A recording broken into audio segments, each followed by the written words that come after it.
हम लोग को भवन बनना चाहिए, हमारा बच्चा लोग कहाँ जाएंगे। एक छोटा सा ग्राउंड है, सबके लिए ग्राउंड है, हमारे पास कुछ नहीं है ना। मैं आपको ये अभी भेज दे रहा हूँ मैडम, आप इसको चेक कर लीजिएगा। कलेक्टर मैडम के पास जो हम पूरे मोहल्ले वाले ले जाके आवेदन दिए थे, बाद में अपने को पता चला कि यहाँ पे उद्योगपति लोग उद्योग खोलने के लिए आवंटित कर दिए हैं। ये फैक्ट्री बना रहा है, दुनिया भर के अत्याचार कर रहा है, ट्रक भर भर के आदमी ला रहा है। बीच रिहायशी इलाकों में जो मेरे पीछे आप प्लॉटिंग देख रहे हैं, ये ज़मीन डीआईसी की है और घनी बस्ती के बीच में डीआईसी ने ये ज़मीन अलॉट कर दी कुछ इंडस्ट्रियल के लोगों को। और इसका शुरू हुआ विवाद क्योंकि आबादी के बीच में अगर इंडस्ट्री आती है तो न सिर्फ पर्यावरण प्रदूषण के लिए भी खतरा है और कॉलोनी वालों के लिए भी मुसीबत की जड़ बनेगी ये फैक्ट्री। तो इस वजह से यहाँ पर विरोध शुरू हुआ और विरोध ऐसा शुरू हुआ कि मामला विधानसभा तक पहुँचा। कल वैशाली नगर के विधायक रिकेश सेन ने मामला उठाया और वहाँ से ये ज़मीन अब निरस्त कर दी गई है और अब ये ज़मीन खेल मैदान के लिए सुरक्षित कर दी गई है। पर आपको बता दूं कि यहाँ पर जो इंडस्ट्री मालिक हैं जिन्होंने ज़मीन अलॉट करवाई थी, उन्होंने अपना काम नहीं रोका है और काम आज भी यहाँ पर जारी है। तो फैक्ट्री नहीं बनाना चाहते हैं तो हम लोग को भवन बनना चाहिए, हमारा बच्चा लोग कहाँ जाएंगे। फैक्ट्री बनाएगा, वो अपना घर दूर में रहता है लेकिन हमको झेलना पड़ता है। हमारा बच्चा लोग नहीं कहूँ खेलने कूदने के लिए ये जगह थोड़ा था तो बच्चा लोग कहाँ जाएंगे।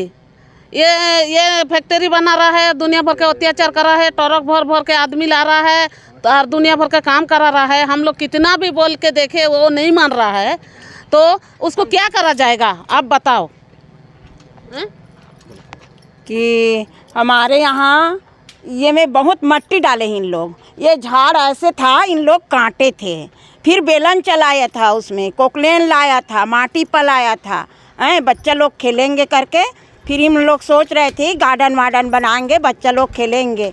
हम लोग जाते थे हमारे बच्चा खेलने के लिए, वहाँ क्रिकेट ग्राउंड में तारा बंद कर देते, तो हमारे बच्चा कहाँ जाएंगे।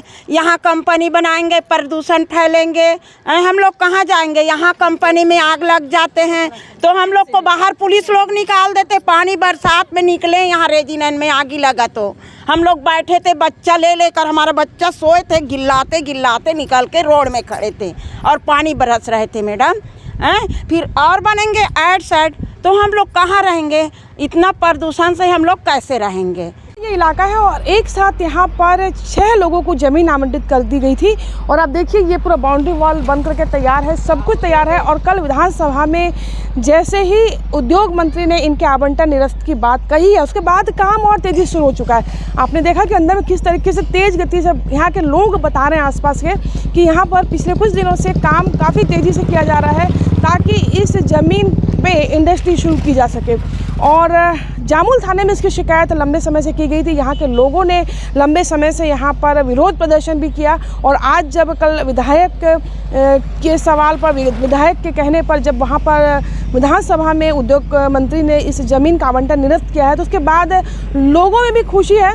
लेकिन लोगों का कहना है कि जो काम अंदर चल रहा है उसके तत्काल रोकना चाहिए क्योंकि जब तक ऑर्डर आएंगे, निरस्तीकरण होगा ज़मीन का, तब तक यहाँ पर इंडस्ट्री खड़ी हो जाएगी। जी मैडम, ये आवंटन हुआ है आपका 8/6/2021 को, कांग्रेस के शासन में हुआ है ना। और कांग्रेसियों ने इसको जानबूझ के रुकवा दिया था, है ना। एक राजनीतिकरण था ये और कुछ नहीं था मैडम, है ना। ये बात लेके हम गए भैया के पास कि भैया हमारा खेलने का ग्राउंड है, एक छोटा सा ग्राउंड है, सबके लिए ग्राउंड है, हमारे पास कुछ नहीं है ना। मैं आपको ये अभी भेज दे रहा हूँ मैडम, आप इसको चेक कर लीजिएगा। कलेक्टर मैडम के पास जो हम पूरे मोहल्ले वाले ले जाके आवेदन दिए थे, उसका निराकरण आया है। निराकरण में साफ साफ दिया गया है कि 8/6/21 को दिया गया है। तब रिकेश भैया के पास गए, रिकेश भैया ने हमको आश्वासन दिया था कि इसकी जाँच करवाएंगे और बहुत बहुत धन्यवाद है रिकेश भैया का, उन्होंने इसको निरस्त करवा दिया। मैडम आपका भी बहुत बहुत धन्यवाद। ज़मीन का खेल यहाँ पर कुछ इस तरह हुआ कि खेल के मैदान को नज़र लग गई कुछ उद्योगपतियों की। 32 एकड़ का ये जो क्षेत्र है, हाउसिंग बोर्ड को शासन ने बहुत साल पहले रेसिडेंशियल के लिए अलॉट कर दिया था। यहाँ पर एक और आप देख सकते हैं हाउसिंग बोर्ड है और दूसरी ओर फौजी नगर बसा हुआ है। बीच का जो एरिया था वो खाली पड़ा था और इस खाली जगह पर शासन ने इसे प्रधानमंत्री आवास योजना के तहत यहाँ पर मकान बनने थे 2017 में, उसके ऐड भी जारी हुए थे, विज्ञापन भी जारी हुए थे। लेकिन शासन बदला और सारी चीज़ें, फाइलें बंद हो चुकी थी। यहाँ के कुछ युवाओं ने जो खाली ज़मीन पड़ी थी, क्योंकि चूँकि ये काफ़ी घनी आबादी वाला एरिया है, खेल का मैदान नहीं है यहाँ पे, तो बच्चों ने यहाँ पर लेवल किया ज़मीन को और यहाँ पे खेलना शुरू किया। खेल एक्टिविटीज़ हो रही थी। इसी बीच में कुछ उद्योगपति की नज़र पड़ी कि आखिर ये ज़मीन कैसे उनकी नज़र से चूक गई, और फिर शुरू हुआ बंदरबाट का खेल। डीआईसी को पता नहीं किस तरह से वो ज़मीन वापस डीआईसी को हैंडओवर की गई, जो हाउसिंग बोर्ड को दे दी गई थी, और उसके बाद डीआईसी ने इस ज़मीन को 6 उद्योगपतियों को अलग अलग तरीके से अलॉट कर दिया। चूँकि घनी आबादी का क्षेत्र है, पुराना इंडस्ट्रियल एरिया भी एक तरफ बसा हुआ है, तो यहाँ पर बीचों बीच इस इंडस्ट्री का विरोध भी शुरू हुआ। कॉलोनी वालों ने काफ़ी विरोध किया, लंबे समय तक विरोध चला, और आज उसका नतीजा भी सामने आया है। हमारे साथ विधायक प्रतिनिधि हैं वैशाली नगर के श्रीवास्तव जी। इस ज़मीन को लेकर क्या थी चीज़ें, क्या आपत्ति और कितना विरोध हुआ कॉलोनी का, और अब क्या रिजल्ट है इसका? कॉलोनी का विरोध जो है 3 साल से, ये कॉलोनी के ग्राउंड का विरोध इन लोग 3 साल से इंडस्ट्री के लिए कर रहे थे, और हमारे जो कॉलोनी के लोग हैं वो काफ़ी ज़्यादा ये सोच रहे थे कि कैसे ये बच जाए। और हम लोगों ने जब ये बात रिकेश भाई को बताई कि 3 साल से विरोध में है लोग, और फिर भी कॉलोनी की जगह यहाँ फैक्ट्री बन रही हैं, तो इसका विरोध पुरजोर हमारे विधायक जी ने किया। मैं उनको बहुत बहुत धन्यवाद देता हूँ कि इस काम में वो हम लोगों का साथ दिए, और आज जो है निरस्तीकरण की प्रक्रिया चालू है। प्रक्रिया चालू है, कल घोषणा भी होगी, विधानसभा उद्योग मंत्री ने घोषणा की, पर काम यहाँ पर अभी भी चालू है, बहुत तेजी से हो रहा है, और बल्कि तेजी से हो रहा है। उन्हें ऐसा लगता है कि इसको हम लोग कब्जा लेंगे, उसके बाद किसी भी तरीके की एक्टिविटीज़ यहाँ नहीं करेंगे, और ये हम बताएंगे कि पुराने समय से हमने इसको कब्जा करके रखा है। शायद इनकी मंशा ये है, काफ़ी ट्रक भर करके लेबर आ रही है और वो काम चालू है। मैं प्रशासन से कहना चाहता हूँ कि इस काम को तुरंत तत्काल प्रभाव से रोका जाए। बिल्कुल, आप लोगों ने भी ग्राउंड को लेकर काफ़ी काम किया था, किस तरीके का काम था, और ये ज़मीन पर नज़र कैसे पड़ी लोगों की? ये ज़मीन पर नज़र मैडम ऐसे पड़ी कि जब हम इस ग्राउंड को, जब हमारे क्षेत्र में जब ग्राउंड नहीं था, तो हम लोग क्या सब मिल के इस ग्राउंड को बनाए खेलने कूदने के लिए, तब यहाँ लोगों की नज़र पड़ी। तब यहाँ बोला भी गया, कांग्रेस शासन द्वारा बोला गया था हम लोग को कि ये तो डीआईसी की ज़मीन है, तुम यहाँ क्या कर रहे हो?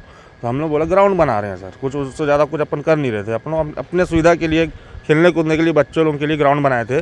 तब यहाँ पे लोगों की नज़र पड़ी मैडम। तब हम लोग बाद में अपने को पता चला कि यहाँ पे उद्योगपति लोग उद्योग खोलने के लिए आवंटित कर दिए हैं। उसके बाद हम लोग इसका ज़ोरों शोरों से विरोध किया, और हम अकेले नहीं किए, पूरा वार्ड वासी, पूरा कॉलोनी वासी हम लोग सब मिल के एक साथ इसका विरोध किए, और जो आज हम लोग को रिजल्ट मिला है, ये इसको निरस्त कर दिया गया। ये हमारे रिकेश भैया जी है, हमारे विधायक जी, उनका बहुत बहुत धन्यवाद है जो हमारा सुने, हमारे वार्ड वाले का सुने, और आज इसको घोषित कर दिया गया है कि निरस्त कर दिया गया है। बिल्कुल, विधायक का जो प्रयास है वो अभी सफल रहा है। कल विधानसभा में सबने देखा कि किस तरीके से उद्योग मंत्री ने यहाँ के लोगों की तकलीफ़ों को समझा और इस आदेश को निरस्त किया।